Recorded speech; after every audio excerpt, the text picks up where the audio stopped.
Get it. Whoa. Oh, this is a lot different with people here.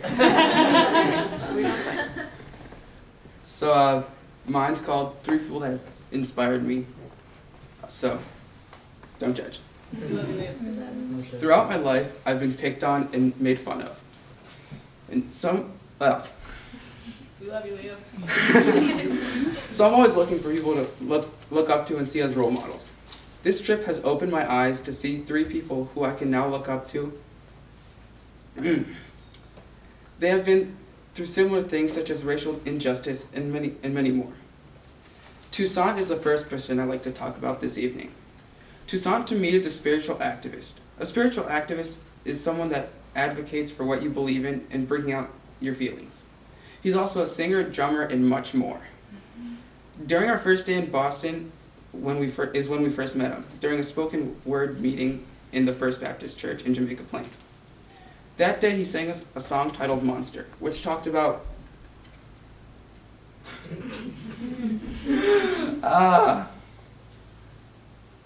I lost like everything. That day he sang us a song titled Monster, which talked about children being taught to be the same as if built on an assembly line. From that I learned to be unique and to be myself and follow my heart. The next time I saw Toussaint was during a workshop a few days later. He then talked about not censoring ourselves and being who we are. He also let us play his drums, which led to facing my biggest fear of stage fright. I still am scared, obviously, even now. So I'd like to thank Toussaint for helping me embrace that feeling of being scared and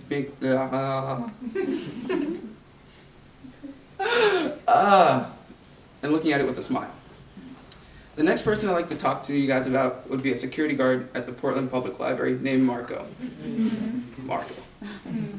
I met Marco while interviewing people on their knowledge on refugees and immigrants.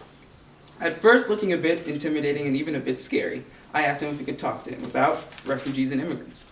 And Marco gave me a really firm look. Really scary. But he said no.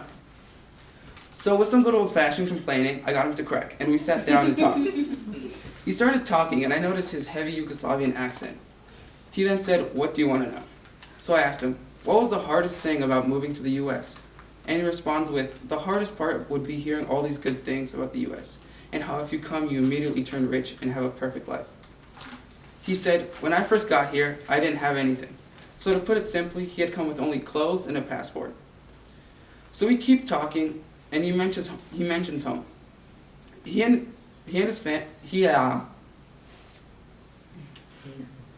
said when he got here, he was broke, looking for a job, and had no family, but knew he felt at home. He talked about how his first job ever was butchering in a cold, refrigerated room. Having heard Marco start from nothing really taught me to appreciate all that I have and all that has been given to me. Then he talked a bit about his family and how he was living in a perfect home. When he talked about a family, I thought of my own. I thought of what is perfect home. So I thought, it's not a house, it's not a huge house with a flat screen, but it's about being with the ones that you love. The final person I will talk about today is my dad. Even though I didn't meet him on this trip, I noticed how he's a big part of my life because I've been gone for such a long time. I feel a connection between Marco and my dad because they both face the same immigrant struggles, like being doubted throughout their life in the U.S. Being a teenage boy, I rely on my dad for sports and being able to talk to. So when my parents split and he moved out, it was pretty tough on me. My dad being my best friend and so suddenly taken away hurt. No matter what, he was always there for me. For instance, maybe a few weeks after he moved out, we were in the car and I simply asked him, "What happened for you to leave?" And he looked at me with these dark, heavy brown eyes, and he said, "Some things just don't work out." So we sat in the car, bawling our eyes out, parked outside of a grocery store.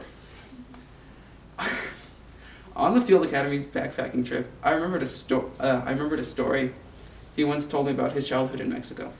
He told me about how our family had never been very wealthy, so after playing